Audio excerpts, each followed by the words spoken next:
కేవలం 5,000తో 605 గజాల భూమిలో 630 స్క్వేర్ ఫీట్ సింప్లెక్స్ హౌస్ కేవలం 36 లక్షలు మాత్రమే. నమస్తే, నేను విజయ్. మరికొన్ని నెలల్లో లోక్సభ ఎన్నికలు జరుగుతున్నటువంటి నేపథ్యంలో అప్పుడే సర్వేల హడావిడి స్టార్ట్ అయిపోయింది. తెలంగాణలో గత ఎన్నికల్లో, అసెంబ్లీ ఎన్నికల్లో కాంగ్రెస్ పార్టీ అధికారాన్ని కైవసం చేసుకున్నటువంటి విషయం తెలిసిందే. అయితే లోక్సభ ఎన్నికల్లో కూడా మెజారిటీ స్థానాల్లో కాంగ్రెస్ పార్టీ గెలవబోతుందంటూ ABP news C voter survey చేసినటువంటి ఎగ్జిట్ పోల్స్ ఫలితాలు చెబుతున్నాయి. అసలు ఆ కాంగ్రెస్ పార్టీ ఎందుకు మెజారిటీ స్థానాల్లో గెలవబోతుంది, బీజేపీ బీఆర్ఎస్ పార్టీల పరిస్థితి ఎలా ఉండబోతుంది, దీనిపై విశ్లేషించడానికి మనతో పాటు Suman TV news chief editor Keshav గారు. నమస్తే కేశవ్ గారు. నమస్తే విజయ్. సో లోక్సభ ఎన్నికల్లో కూడా తిరిగి కాంగ్రెస్ పార్టీ మెజారిటీ స్థానాల్లో గెలవబోతుందంటూ ABP news C voter survey చెప్తుంది.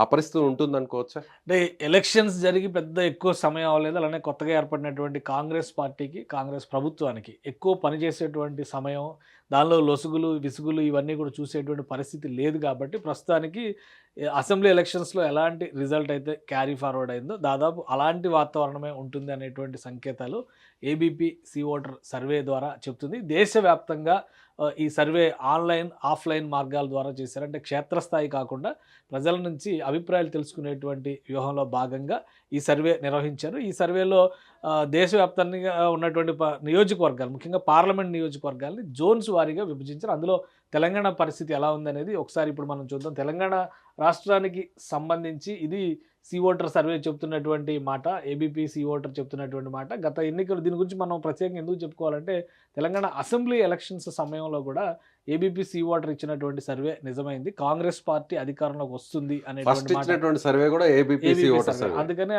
ఆ కోణంలో చూస్తే కనుక ఇది కూడా ఒక పల్స్ ఆఫ్ తెలంగాణ కింద ఈ నెల రోజుల పరిపాలన లేదా ఈ నెల రోజుల పరిస్థితులపైన ప్రజల అభిప్రాయం కింద మనం చూడాల్సి ఉంటుంది. ఇది అంచనా, ఇది 38% ఓట్ షేర్ కంటిన్యూ అవుతుంది కాంగ్రెస్ పార్టీకి. అలానే 9 నుంచి 11 స్థానాలు గెలవడం అనేది చాలా కీలకమైనటువంటి అంశం. ఇప్పుడు తెలంగాణలో కాంగ్రెస్ పార్టీకి ఉన్నటువంటి మెజారిటీలు అవి కూడా మనం ఒకసారి చూద్దాం, ఎక్కడెక్కడ ఏ పార్టీ ఉందనేది. మొత్తం 17 స్థానాల్లో కాంగ్రెస్ పార్టీ తెలంగాణలో ఉన్నది 17 లోక్సభ స్థానాలు. 17 లోక్సభ స్థానాల్లో ప్రతిసారి ఎంఐఎంకి ఒక సీటు ఎప్పుడు కూడా ఇచ్చేస్తున్నటువంటి పరిస్థితి ఉంటుంది. కాబట్టి 16 స్థానాల పరిస్థితి ఎలా ఉందో మనం చూద్దాం. ఎందుకంటే అదర్స్ కూడా 1 to 2 అనేటువంటిది ఇక్కడ 8% ఇక్కడ ఎంఐఎం సీట్ ఉన్నట్టుగా మనం చూడాలి. కంపల్సరీ ఒక సీట్ అయితే ఇక్కడ గెలవడం అనేది ఖాయం, అదైతే కనిపిస్తుంది. ఇక కాంగ్రెస్ పార్టీకి 38% ఓట్ షేర్తో 9 నుంచి 11 స్థానాలు దక్కేటువంటి అవకాశం ఉందని అంచనా వేస్తున్నారు. బీఆర్ఎస్ పార్టీ, భారత రాష్ట్ర సమితి పార్టీ అధికారం కోల్పోయిన తర్వాత ఎదుర్కోబోతున్నటువంటి మొదటి ఎన్నిక ఇది. ఈ ఎన్నికకి సంబంధించి ఓట్ షేర్ విషయంలో 33% ఇంకా పట్టు ఉన్నటువంటి పరిస్థితి ఉంది. కానీ సీట్లు మాత్రం చాలా భారీగా తగ్గేటువంటి పరిస్థితి కనిపిస్తుంది.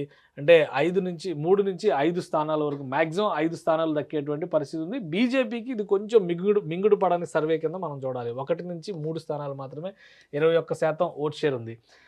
అంటే ఈ లెక్కను చూస్తే బీజేపీ పర్ఫార్మెన్స్ పరంగా చూస్తే కొంత ఇబ్బందికరమైనటువంటి అంశంగా మనం చూడాల్సి ఉంటుంది. ఇది ఓవరాల్గా తెలంగాణలో ఉన్నటువంటి ముఖ్య చిత్రం. కాంగ్రెస్ పార్టీ మరొకసారి తన గ్రాఫ్ను పెంచుకోబోతుంది లోక్సభ ఎలక్షన్స్లో అనే విషయాన్ని మనం దీన్ని బట్టి అర్థం చేసుకోవచ్చు విజయ్.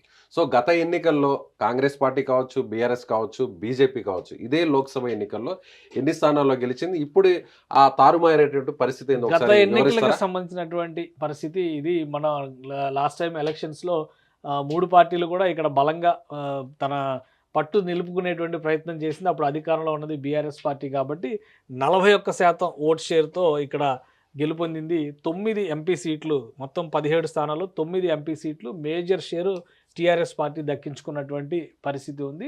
అలానే బీజేపీ గత ఎన్నికల్లో అనూహ్యంగా పుంజుకుంది.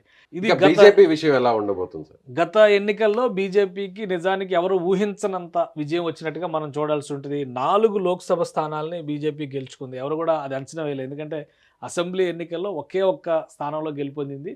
ఇక 19.45% ఓట్ షేర్ దక్కించుకుంది రాష్ట్ర వ్యాప్తంగా జరిగినటువంటి ఈ లోక్సభ స్థానం ఎన్నికలకు సంబంధించి.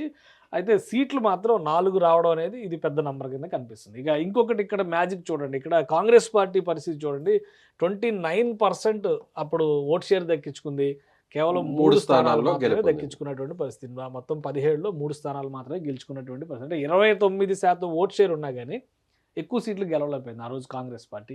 ఇప్పుడు ఇదే పరిస్థితిలోకి బీఆర్ఎస్ పార్టీ రాబోతుంది. ఇక ఎంఐఎంకి సంబంధించి ఫిక్స్డ్ యాజ్ కాబట్టి ఇట్ ఈస్ ఒకటి గా ఆ హైదరాబాద్ నియోజకవర్గాన్ని ఎంఐఎం ఒక స్థానంలో కంచుకోవడం. తిరిగి కూడా ఇది గెలుపొందింది. గత 2019 ఎన్నికల్లో పరిస్థితి అయితే ఇప్పుడు వేసినటువంటి అంచనా ప్రకారం చూస్తే ఇక్కడ బీఆర్ఎస్ పార్టీ 33% ఓట్ షేర్ ఉన్నప్పటికీ కూడా 3 నుంచి 5 స్థానాలకు మాత్రమే పరిమితం అవుతుంది. అంటే 4-5 స్థానాలు కోల్పోయేటువంటి పరిస్థితి బీఆర్ఎస్ పార్టీకి ఉంటుంది. ఆల్రెడీ తెలంగాణ రాష్ట్రం ఏర్పడక ముందర నుంచి చూస్తే కనుక బీఆర్ఎస్ పార్టీ నంబర్ ఓవరాల్గా 2 పార్లమెంట్ స్థానాలు మాత్రమే, అంతకుమించి గెలిచినటువంటి పరిస్థితి ఎప్పుడూ లేదు.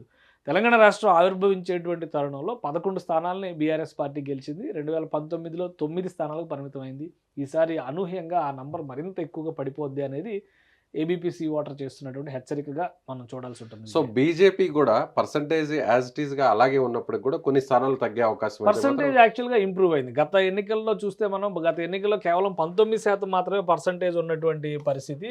కానీ ఈసారి 19 నుంచి ఇక్కడ 3% గ్రోత్ కనిపిస్తుంది. దగ్గర 3%. కానీ సీట్ల సంఖ్య మాత్రం తగ్గే అవకాశం. సీట్ల సంఖ్య 1 తగ్గేటువంటి సంకేతం ఉంది అనేటువంటి మాట చెప్తుంది. కాబట్టి ఇక్కడ బీజేపీ నాయకత్వం కూడా పునరాలోచన చేయాల్సినటువంటి అవసరం ఉంది. గత ఎన్నికల్లో ఒకే ఒక అసెంబ్లీ సీటు గెలుచుకొని 4 ఎంపీ సీట్లు గెలిచింది. ఈసారి 8 ఎమ్మెల్యే సీట్లు గెలిచింది బీజేపీ. కాబట్టి 8 ఎమ్మెల్యే సీట్లు అంటే ఇక్కడ ఆ నంబర్ రిఫ్లెక్ట్ అయ్యేటువంటి పరిస్థితి ఉంటుందా లేదా, ఏ అంశాలు బీజేపీని ఇక్కడ అడ్డుకుంటున్నటువంటి పరిస్థితి ఉందో కూడా ఒకసారి అంతర్గత అవలోహనం చేసుకోవాల్సినటువంటి పరిస్థితి కనిపిస్తుంది తెలంగాణ రాజకీయాలకు సంబంధించి. Right sir, thank you. So ఇది అంటే బీఆర్ఎస్ పార్టీ గత ఎన్నికల్లో 9 స్థానాల్లో గెలుపొందినటువంటి బీఆర్ఎస్ పార్టీ ఈసారి 3 నుంచి 5 స్థానాలకు పరిమితం కాబోతుంది.